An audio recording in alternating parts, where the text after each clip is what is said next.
Duh. Figured it out. Hey, everybody, it's your girl, Author Doc B. Please click, like, and share. Bring it to the table. It's going live. We live. We are live. We are live, live, live.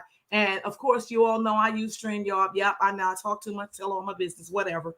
It doesn't matter to me because what a treat we have tonight. So we are live on Facebook. We are live on what do you call that? YouTube. And bring it to the table. We are live on Twitter. And there's another one that we're live on. Just so many. Oh, my private book page. We are live on as well. And then I think there's one more we're live on. I can't think of it right now, but let me see.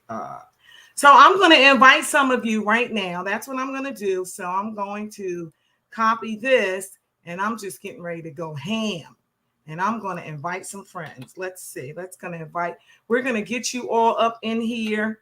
So please click like and share. You guys don't want to miss this. I'm telling you, it is going to be really good.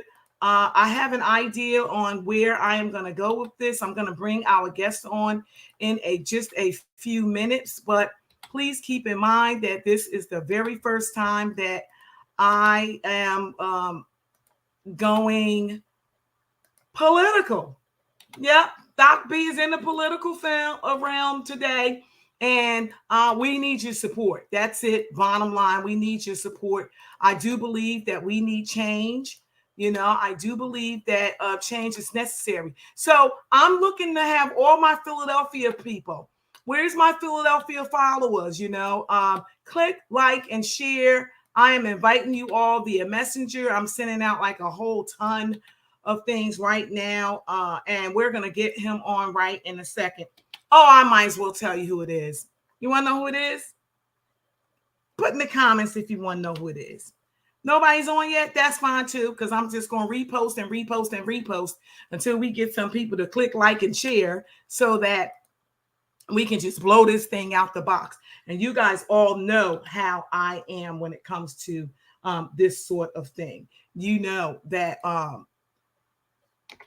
I am serious about my brand and so on. So let's see. How many people did I do so far? Hold on. I ain't telling you yet. Just relax. I'll tell you in a few minutes. Click like and share. Please invite someone. Yep. Y'all say she always begging. She is. She needs support. And I'm just going to tell you the truth. We need support. We are trying to do something here that just needs to be done. So I have for you all a Temple graduate. And y'all know y'all like the Temple graduates. You know you like them. I'm a Drexel girl, but you know you like the Temple graduates, okay?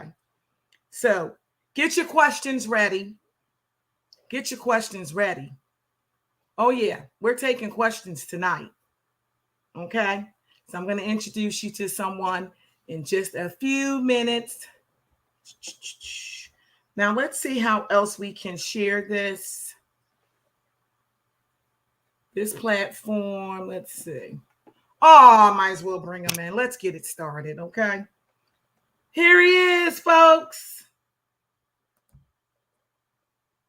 Good evening. You're on mute. You there? Can you hear me? Can you hear me? Can you hear me now? Uh-oh. Am I? I don't know what I'm doing. I'm always jacking something up, Paul. I'm telling you. I'll be swinging. I know. I ain't doing nothing. Ain't that something? Somebody's on mute, and it's probably me, and I'm up here talking trash. Because I can hear you clear. You can't hear me? Technical difficulties.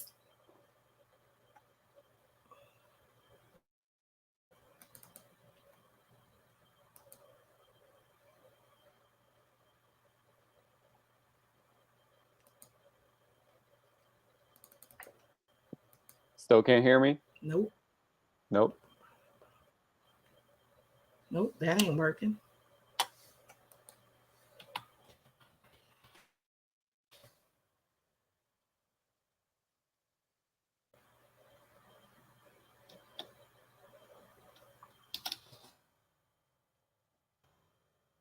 Okay, I think this might work.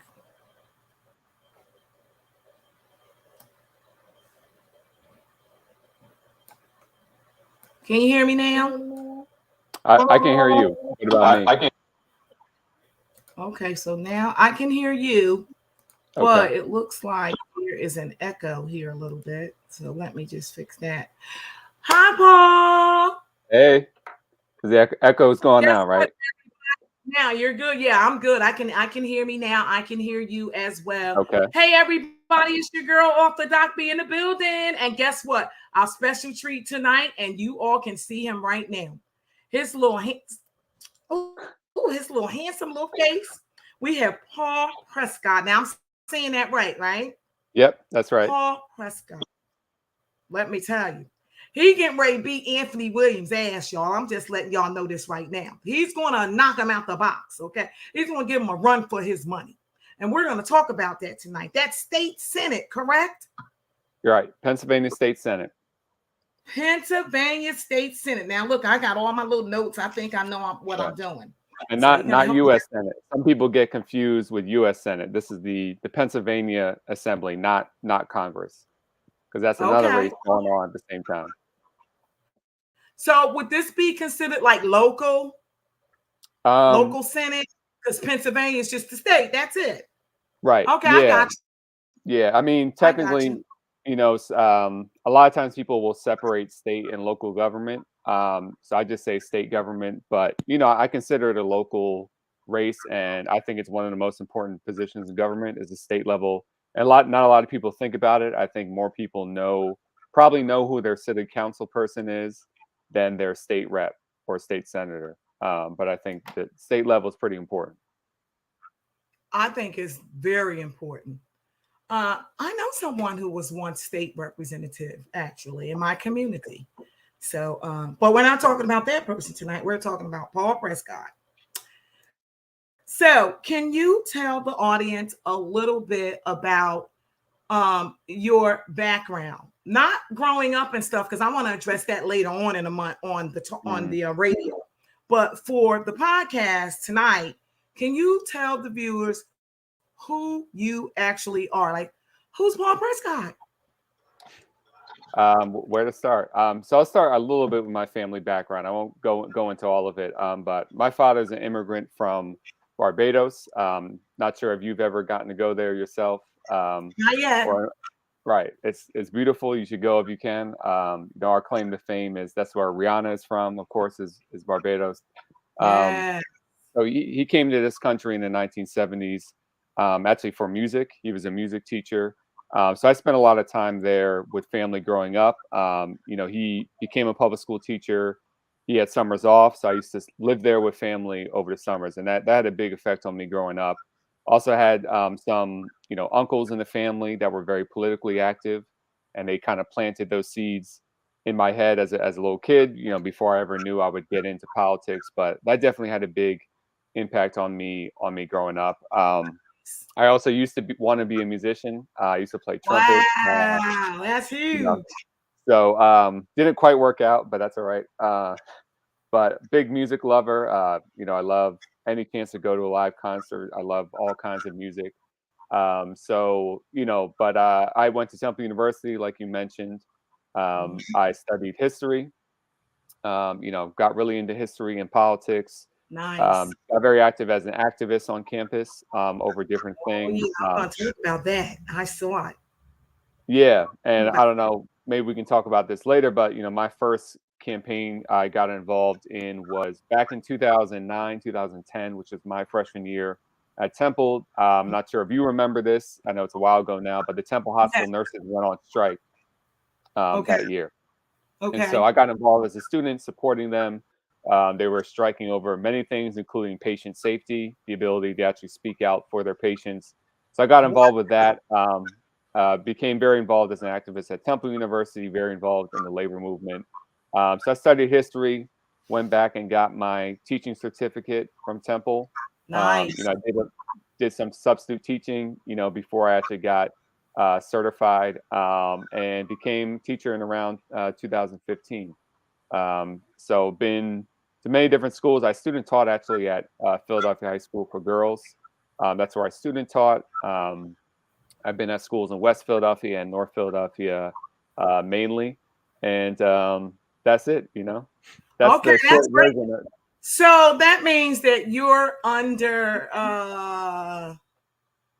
30. I'm going to take a guess. No, not quite. Okay, how old are you? Tell the 31. audience. See, 30. I'm close. 31. I was close. I was close. Close. And so young into politics and everything. That's amazing. Yeah. But I think a lot of younger people are, especially now, getting very politically active. I mean, really, I think every generation, young people get active in different ways. And I think especially this generation, because I think a lot's at stake in different ways. A lot is not going well. I think, where a lot of young people are looking at a future that's kind of scary in many ways. And I think that's pushing a lot of younger people to really get involved and, really start thinking about issues. Right. Did I say thank you, though, for coming on my show? Did I say that? Possibly. Well, thank you for having me. I'm honored to be your first political guest. That's an honor. So you have no idea. I know that this is going to, for me, author Doc B, and bring it to the table is kind of taking a shift. It's like taking a turn. And I had no idea that it would go this far. Mm-hmm. And I think that COVID had a lot to do with rebranding myself and finding the social media platform. It just works wonders for what I am carrying these different messages to people in the community. And I think, it really helps. And I think COVID did a lot. I mean, did a similar thing to many people. You've heard about the Great Resignation. My decision to run for office came. I was getting ready to say that. I was going exactly that way. Yeah. So that came during the beginning of COVID. I don't know. I think it was such a shock in many people's lives. It caused a lot of people to pause and rethink, do different things. I started doing a YouTube show also during COVID about politics. Mm-hmm. So it changed a lot of life trajectories in both bad and good ways, I think. Well, let me tell you, I read this one, the Real News Network. Okay. Yeah. Do you remember that article? Oh boy, Is it something I wrote? Did you write that? Oh, what was it? What's the article? It said, I'll tell you what it said. It wasn't in December 2021. Okay, I didn't write for. I went on the show. You didn't. I'm familiar with. Yeah. But let me tell you, boy, they wrote a really good article about you in 2021. And here it is in my notes. It says that this says the young Paul, they called you young.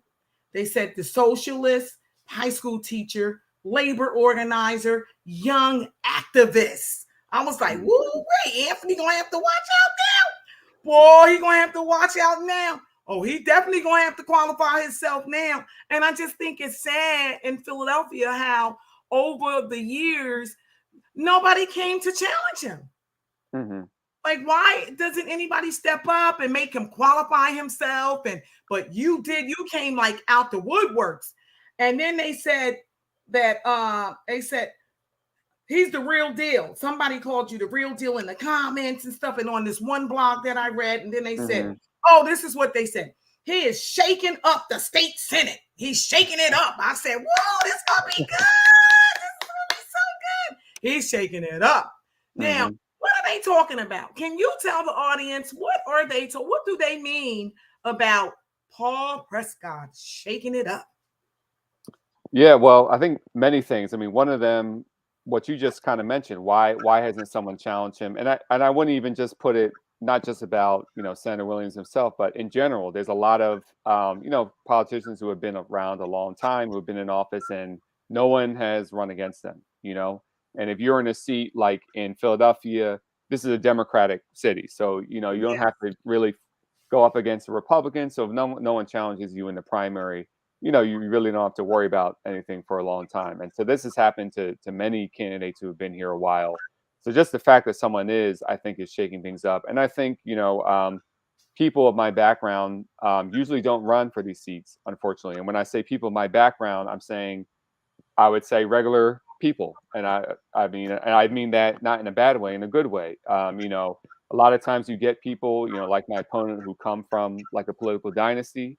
Frankly, they come from a family that kind of shepherds them in Oh yeah. politics, or they come from wealth, things like that. You don't often get ordinary people, like whether they're teachers or nurses, whatever it may be, running for office. And I think there's a lot of reasons for that. I mean, it's hard.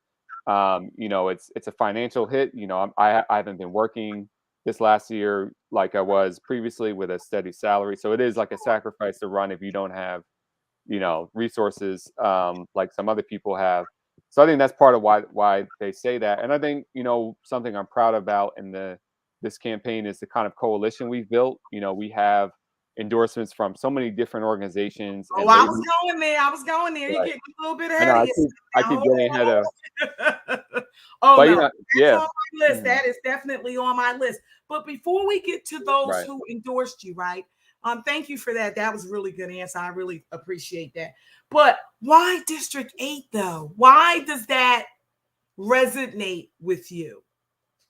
Yeah, well, I mean, this is where I live, and you can only run in the district you live in, and that's how it should be. So I live in West Philadelphia, in like the Cedar Park area, and been here a while, and I'll be honest, I don't believe in just running for office just to do it, or if you don't feel there's a reason, or if I felt that I was satisfied with the leadership, I wouldn't just run just to do it. But I feel like there's been a lot of things lacking. There's so much I love about this district. I mean, it's very diverse in many senses of the word, not just racially, culturally, geographically. The 8th Senate district is not just West Philly. It mostly is West and Southwest Philadelphia. It also has many areas of Delaware County, like Yeadon, Darby, Collingdale. It has some parts of South Philadelphia as well. So I like the diversity of the district, but also has a lot of issues. I mean, some of the worst poverty, worst instances of gun violence, even just Right. driving around, like the infrastructure. Your Yeah. your car is liable to get jacked up driving around itself. Yeah. Housing issues. So I think there's been a lot of issues that haven't been addressed for a very long time, that Yeah. need change. And one of my friends' father just got carjacked Mm, in Philadelphia. And right. then one of my other friends, I have two people, what I like to say, with boots on the ground, with Hmm. organizations fighting for gun laws to change. And then the other one is always in Harrisburg, making noise, fighting, fighting, fighting. And the Hmm. other one has an organization, and which I told you about, Philly Truth. Right. And Hmm. they created an app to help with the violence that goes on in the city. Hmm. And the app just went viral. Like it just went completely Right. viral. And I'm hoping that you can do some work with them too as well. And we'll talk about that Right. another time. But let me see. Expand political footprints in Philly. What does that mean? Expand political footprints. Like, what does that mean to you? Yeah, I'm curious, where was that phrase in that same article? Yeah, Aha! No, that's a different one. a different one. Okay. Different Yeah. one. Yeah, I'm I like, mean, I think it's oh, about, what does that mean? Expand. Like, I'm like, I yeah, don't, because I'm not, like, I can take all types of topics and just like right. speak and interview and do this for like hours and hours. But when it comes to the political realm, I'm like completely lost. I can be honest and say, I have overlooked. I go out and I do vote. Now I Right. do that stuff, but the local stuff, I really have not been that much involved in, which I was hoping tonight that you change that for me. Mhm. Right. I think I this was is hoping a good you first step. change Yeah, with political footprint, I mean, I kind of just see that as expanding your reach, your influence, making your mark in different ways. And again, I think we've been in a certain system, a certain way of doing things that hasn't been changed in a long time, and we're starting to see not just with my campaign, other campaigns locally across the country, a different way of doing things. And that, that's to me what that phrase means, is kind of making this mark in this new way with a new coalition. I really don't see this as like an individualistic type of thing. Like Sure. a campaign can't be based on just one person. I think this is part of a broader movement, a broader Right. coalition of Mhm. people, and a coalition that hasn't necessarily always existed before, making its mark, and pressing on different kinds of issues, different solutions. So that's to me what I think about with that phrase.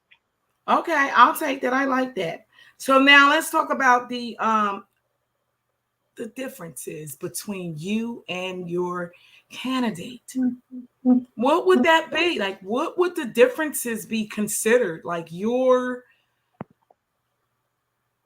who you are and he's who he is, and he's been in office for all this long time. So why should the people say, I know it's time for change, I know change is good, and I know that just because I work on behaviors, I work in people's attitudes and personalities and things like that.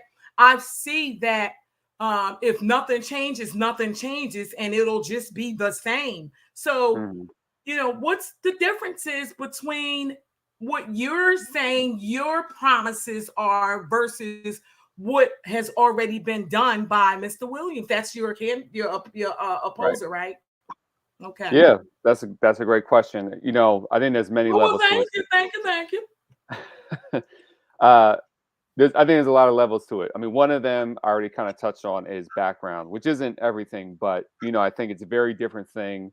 Have someone who, and I'm to be clear, I'm not saying this as slander. This is just a fact. Kind of inherited the seat from their father. Came Ooh, from this political and yeah. powerful family. And has held that seat. Who's been part of the political establishment for a long time, and someone like me, who's been a public school teacher and activist getting into politics. So that's, I think, a very different background, coming at this from different angles.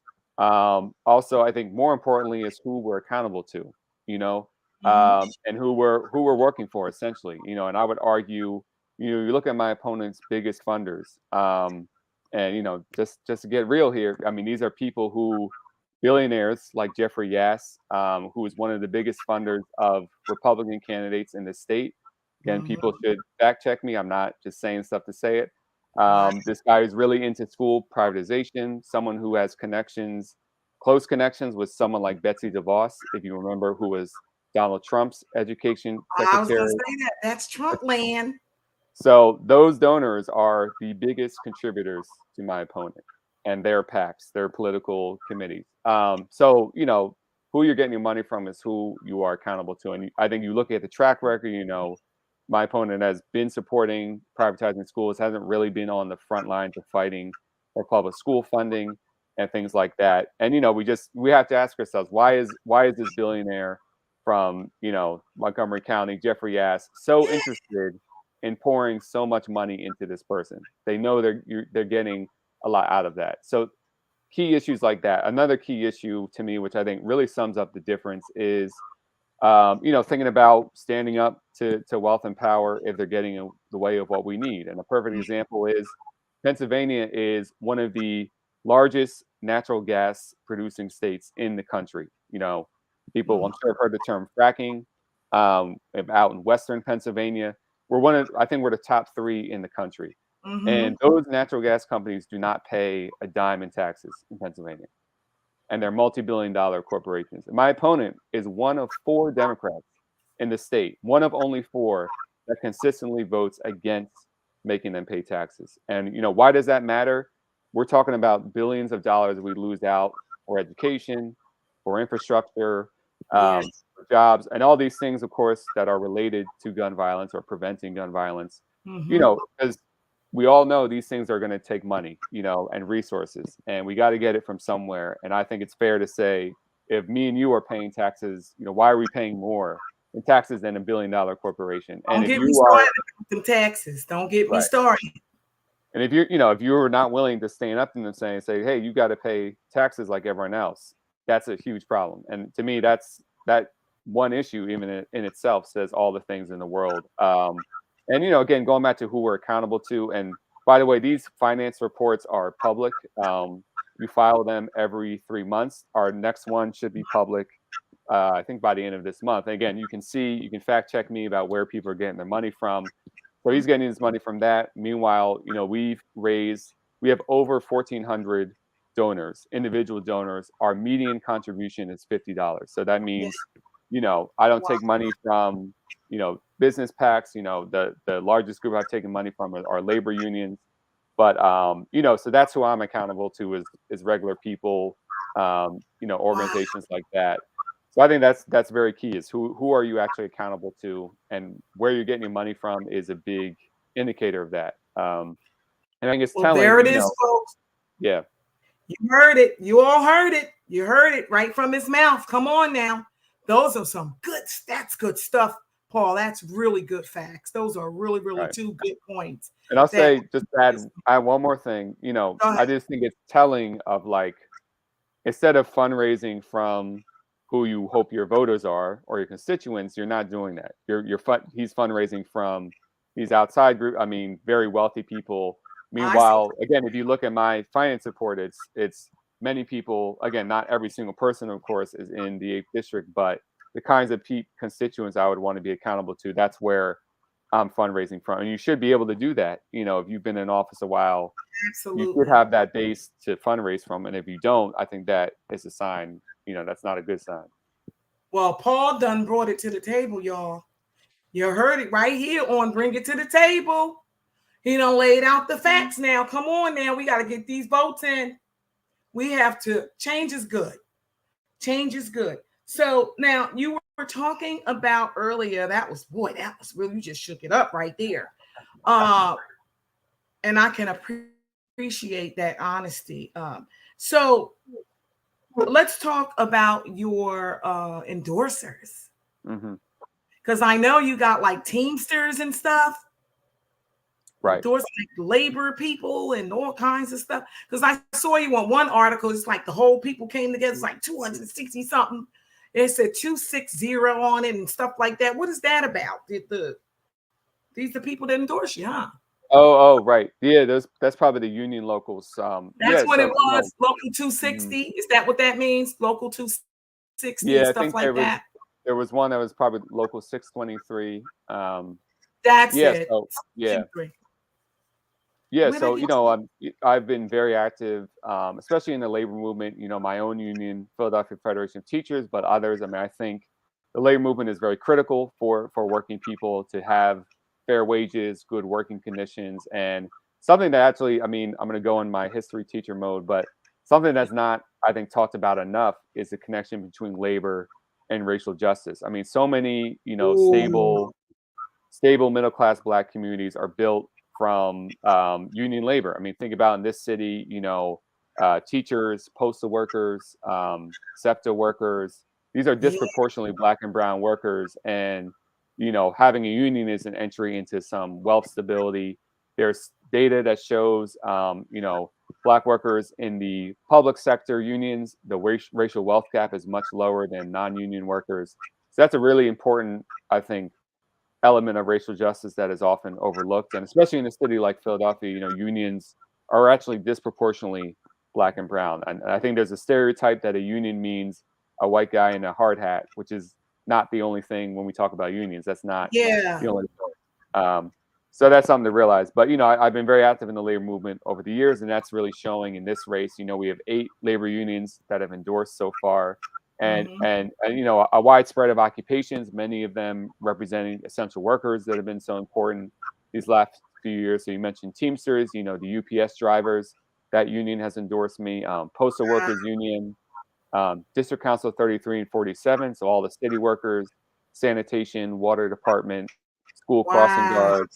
Some of the faculty, Temple Faculty Union has endorsed, and Community College of Philadelphia, the union representing school climate staff and cafeteria.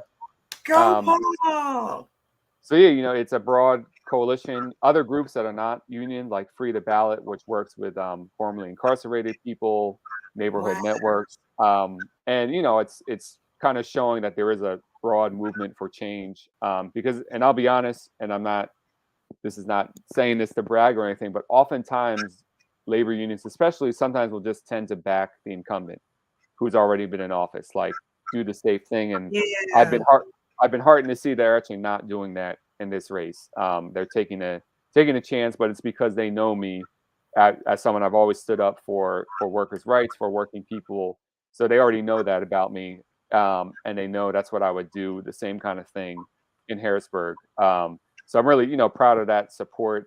How broad it is, how different kind of people that it represents, and Sure. that's the kind of coalition we need, to make real change, not just for this election, but that is the coalition we need to actually get, I think, things done in the city and in the state. Well, that sounds like a winning team to me. Boy, you are one 31-year-old smart man. Oh my goodness, you are brilliant. And and Woo! just think about, again, I mentioned essential workers, but like think about like someone like UPS drivers, how crucial they've been to our Yes. society. Remember especially when we were in lockdown and everyone's ordering everything off of Amazon, and where we'd be without UPS workers. I mean, Yes. postal workers Prime, who, Amazon Prime, and all that. right, Amazon and sorry, postal workers who, during the election, how important the mail-in ballots, and those will continue to be are, Oh, that part. and just generally, the city workers. So like they've been through a lot, especially this last few years with COVID. Yeah. And these are workers who did not really have the option to work from home, and things like that. And I think they're kind of ready, for a change, and like want to elect people that are actually going to really fight for their interests. And one phrase I really like, I didn't create this phrase. I'll give credit to Nina Turner, who's Okay. a politician in Ohio who's actually running for Congress. But she said, it's one thing to vote for something, it's another thing to actually fight for it. So, Wow. there's plenty of politicians who will kind of do the bare minimum and vote. Maybe they'll vote the right way. But it's different if you actually are putting effort into fighting for that, making it an issue, speaking out about it, really fighting for it, and not just voting Yeah, and I like to calling say it a day. boots on the ground, putting the boots on the ground and Right, getting out there and talking to the people and interacting and getting the message out and delegating teams and all that stuff. right. Yeah, See, because a I know common a little bit. I know a little bit. you're already an expert. Because a common excuse that I get tired of hearing is this thing of like, well, if the Republicans are in control, what can we do? It is what it is. And if you are an elected official, even if your party doesn't have the majority or whatever, you still have a big platform as elected official. You have a lot of resources, and there's no reason you can't really be pushing on these issues still, even if a bill is not going to get passed in the next year, but you got to lay the groundwork in the You long have to term. do it. Yeah. And there's no law to prevent you from, again, staying in touch with your constituents. Like you said, boots on the ground. We knock a lot of doors for this election, but I think that's something that even when you are in office, you should keep doing for a variety of issues. You can knock doors to let people know about programs they are eligible for. You can let them know about issues you're fighting on. So many neighborhoods are dealing with development that's not happening in a good way, or where they're being pushed Mhm. out. You can try to lead a fight on that and not just sit back and say, well, it's inevitable, there's nothing we can do. I think we have to get out of that, especially if you're an elected official. I think there's no excuse for that, because you do have a lot of power. Absolutely. you know And use that power for the right reasons. Do the right things for the right reasons, which is to serve the community. hmm So, oh my gosh, this is really, I hope I don't start falling in love with like political interviews and stuff like this. And then I no have this to, is like, oh my, because I really like it, like the research and doing all this and that and the third. And so now I'd like to wait, let me see this right here.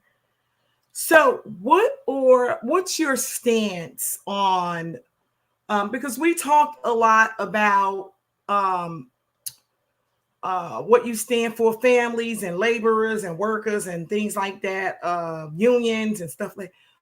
What about human service workers? What's your mm, stance on substance abuse, the opiate epidemic, the right. fentanyl that's going, you know, and the mental health, substance abuse? And can you speak to that at this time? What's Yeah, your absolutely. what are Yeah, your plans to for that community, or that? What are your plans? right. For so like you said, for like kind of not just social workers, but kind of people in that right that realm of work. Um, yeah, Absolutely. yeah, These are called human service workers. right, This not only the social worker, because you talked about the social worker unions, blah blah this, that, and the third. How about the substance abuse therapists and right, because a lot of them don't even have unions and stuff right. like that. Yeah, that's a great question. Again, another great question. Oh, thank you. Yeah, and I think for a lot of these services, and this is something kind of what I was saying in the beginning about how important state level politics is, and people don't realize, for a lot of these public services, whatever it is, whether it's around substance abuse or counseling or social work, a lot of these public agencies at the city level really depend on the state for funding, and that Mhm. funding relates to many things. Part of it is like, if we can get more funding for it, they can get paid better generally for their work. It also relates to being able to maybe hire more people. So a lot of times these workers in human services are very overwhelmed and overburdened in different ways. And there's so many different ways this plays out. I'm thinking about just from my experience in schools, like counselors and well, unfortunately, a lot of our schools don't even have social workers, but counselors, Ooh. they have caseloads that are way too high. Um, I mean, you'll have like one counselor in an entire high school, maybe two. So they can't take care of social emotional needs. They're overworked, overburdened. And I think you'll find that same kind of thing in many different public services. Absolutely. So, Absolutely. and for me, it really comes back to funding and not just at the city level, but at the state level, to really fund these services in the way that they need to be funded so human services workers can actually deliver the service properly.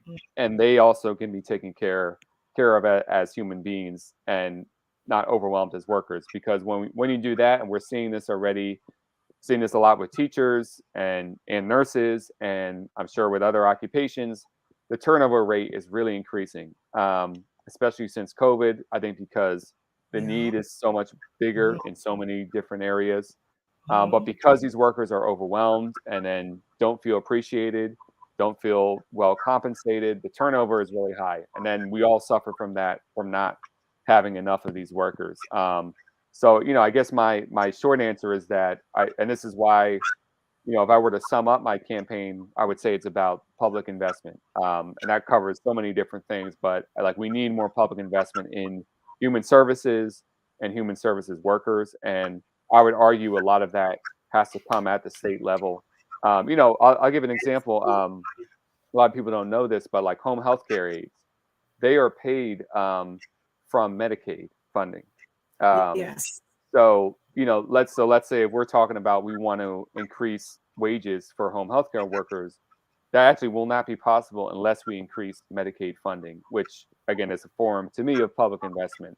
Mhm. Or if we want to hire more, home healthcare workers and things like that, we got to increase state level Medicaid funding. That's something that really cannot be solved just at the city level. So that's a really great example of like, if we want to see this result, you have to put the investment in. And there's plenty of money in this state. I just think it's not going to where it needs to go. So I think like Yeah. human services should be one of our top priorities.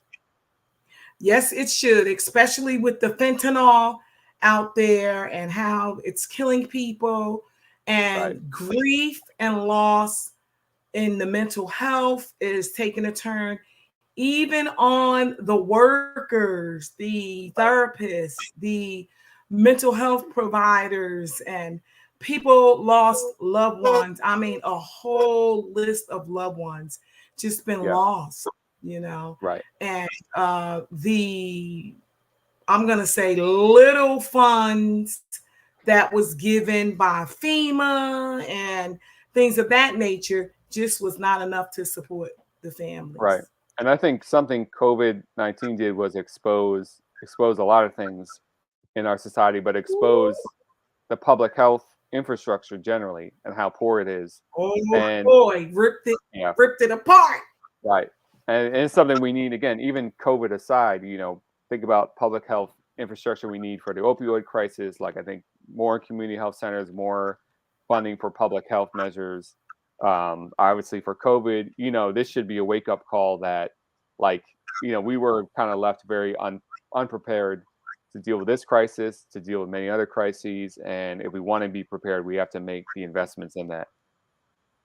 And Philadelphia wasn't the only one. Every place, Oh, yeah. every jurisdiction, every county, every state, every country, Right. nobody was really prepared for that. However, I couldn't go somewhere with that, with Barack having a team and then Trump coming and taking the team. Yeah. I could go there, but that's not what this that's not what this platform is. Stuff like that is a good, right. Yeah. That part. But and stuff like what you just mentioned is a good example of, like, we always, when I say we, not us of course, but those in power always want to just cut from all these programs and not realizing, like, when you need them, you can't cut investment and then try to put it back when you need it. These things are there for a reason. Exactly. You can't address these problems on the cheap. And, like, again, there's plenty of money that is going into all kinds of stuff, or, like I mentioned before, plenty of people not paying their taxes that should be. So we got to fund these things. You really need to have to. Oh my goodness, this was really, really good. Let me see what else on my notes did I not. Prepared. Thank God. I was prepared a little bit. No, you did good. You did really good. I mean, 45. We're almost 45 minutes in, and you did really good. I mean, I was concerned about how I would do, because this is my first political. You're my first political person that I ever had on any of my shows. But what I'll tell you something. What was striking to me and what really caught my eye was that Bring It to the Table and author Doc B speaks to everyday people. Right. And that's, I'm saying to myself, he's not like gone with the wind. Like, he's not all the way out there, and he's not, he's literally one, like an everyday person. And I said, wow, he's running against Anthony. This is going to be like really interesting. Not that I know Anthony and not that I even like Anthony. I'm just saying, I just thought that, for you to wrap your mind around living there and then observing some things as a young man coming up and then saying, you know what, at least have him qualify himself, because he never really had to. Right. Whether you feel that you have a good chance or not, guess what Paul Prescod is? His name is going to be known. He is now out there, and stuff is about to be shaken up. That's it. Bottom line. In the political world, period. He's young, he's energetic, and it's getting ready to go down, period. He's going to always have his hands in somewhere, some of that stuff. That's somewhere doing something, So are you going to win? Of course. I mean, come on. I had to ask. Is that even a question? Of course.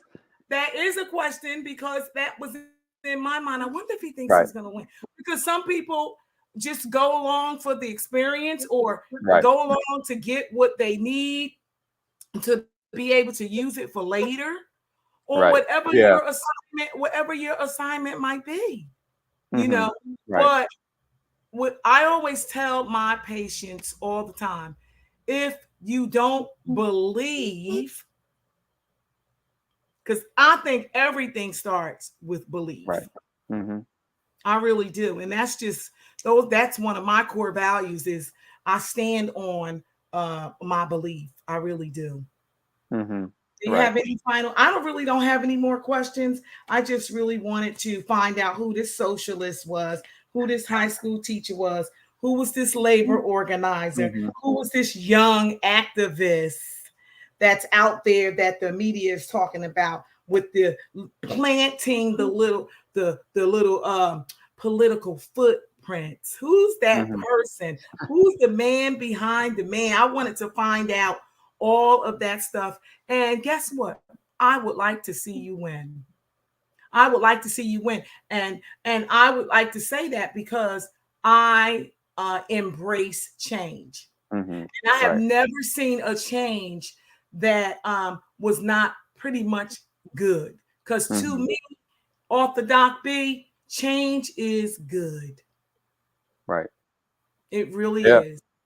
Then what? Let me Good. ask you. I'm gonna flip it around for you. I mean, what is it that you look for in a candidate when you go to vote, or what a candidate that would excite you? What do you look for? What are some of the changes that you want to see?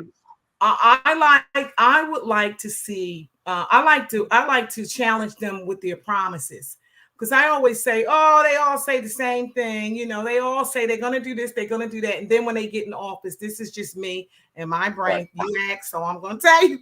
I always say that, oh, they all say that, and then when they get in office, they only do a third, but then they only do this, and then they only do a little bit of that, or you have to go through this person, that person, that person. I would like to see the person that is going to take Anthony Williams' spot, which is Paul Prescod. I would like to see you stand on your promises, Mhm. deliver, and listen to the people and the diverse community that your district is Mhm. very diverse. Right. In that community, to help all, like the diverse, every culture, anybody Right. that knocks at your door and say, Paul, I need help, or this community, or this is going on over here. I really would like to see you just deliver on all of those points that you just talked about today. The families, because you're standing for families and you're standing for the workers, and help provide solutions for the opiate epidemic and the fentanyl crisis that's going on in the city of Philadelphia. Because a lot of people are continuing to talk about the gun violence. Yeah, that's very prevalent, but that's not really what the problem is. It's what's behind the gun violence that needs to be Right. addressed, like educating the children, like the family fathers being removed and put in the Mhm. prison system. See, now you got me going in my bag now. See, you should Right. have So asked you're me. about to run for But what office. You're I'm probably just going saying, to run against me in 4 years. That's what's going to happen. I don't want to run for office. I just want, I want to make a difference. Right. That's what I want to do. My motto when I finished my doctorate degree, I had to create a motto, and mine is changing lives, making a difference. And Mhm. that's what I stand on. I take that motto everywhere I go. You can steal it. Go ahead. I'll give it to you right now. Right. All right. I'm going to put that on our flyer. Author Doc B says changing lives. I mean, one at a time. That's what I do. I'm the little girl. I go right into the little thing. And Mhm. then I do small changes, big results. Right. Small changes. You'll get the results, if you just do, just one community at a time, one small person at a time. I really hope that you soar beyond your expectations. I hope that your numbers are astronomical. I do believe that your youthful brain is going to make a difference. I believe that wholeheartedly. I really do. And anything that I can do to help your campaign or to help you, I'm willing to do. Now I know we're going on a talk show later on at the end of the month, like around the Right. 24th. That's a whole different perspective than the talk show. We can talk about anything on Bring It to the Table, as long Mhm. as you bring the truth to the table, like Right. you did today. But on the radio, we do things just a little bit different. I focus on surviving, overcoming, and conquering anything, but it's now living. Just like what you did, you experienced a lot in your life living down there in that part of Philadelphia, which made you want to do what you're doing now. Mhm. Right. So I'm extremely proud. Any closing remarks? Because if I don't keep this under 60 minutes, Right. then I won't be able to post this on my Instagram. And that's my big, I think I got about 11, 12, 13,000 followers. I don't Okay. Yeah, know. I've been seeing it ever since I But followed you. yeah, but Um, that's right. You follow me now. that's And right. I'll follow you too. And that's the beauty in all of this, you know, that networking is so powerful. I'm really hoping to get you and Philly Truths to connect. It's going to be an amazing, it's going to be I'm telling you, that thing, whoo, you got to look on my page and see some of the videos and stuff and click like and share as often as you like. I will do the same for you. But any closing remarks? How'd you like to interview? I loved it. I would love to come back. So have me Oh, back you again soon. And Oh yeah, you can. I just yeah, gotta get some more questions and right. formulate me a new And I know topic and we a talked new. about we could bring on a Teamster next time, you know, if we want. Oh, let's do that next Tuesday night. We can So do yeah, that. I'll ask my friend about that. And yeah, I'll, to I close, can send you another link. I'll send you another link and we can do it. I'm for it. But give your closing remarks. yeah, well, I'll just go, making a plug. You can learn more about the campaign myself at just paulprescod.com. That's Prescod with a D, not two T's. That will, tell you more about the platform, my endorsements. And, really, you don't have to live in the district itself to support. If you ever want to come out, we knock doors every single weekend, including during the week. And I know some people that might be a scary thought of doing that, but it's really great. You literally are just talking to people about issues they care about. So you can sign up on a website for that if you want to make a donation. Unfortunately, campaigns are not cheap. We have staff that we pay and Ooh, literature to print. So any way you can support or just word of mouth or sending the website around to other people, especially if they live in West Philly or parts of Delaware County. So check out the website at paulprescott.com. that's awesome. Thank you so much. You have yourself a great night. And we're going to bring on one of the unions next week, right? Right. Yeah. I'm going to talk to them and I'll get back to you. Talk to them and let me know. And I'm willing Tuesday night, 9:00. Well, there it is, folks. It's your girl off the Doc B. She was in the building with Paul Prescod. He is running for the state. It's the state representative, District 8. Get your butts up and go and vote for him. He is going to make a difference. Peace out. See you next week. All right. Good night, sir. Thank you for coming. All right. Good night. I appreciate you. Those numbers are going to watch. Now you got to follow it so you can see it. Click. Oh, he's gone too late. Let me see what I have to do to click out too. Leave studio. Oh, nope. In broadcast. Woo, that was good. Good.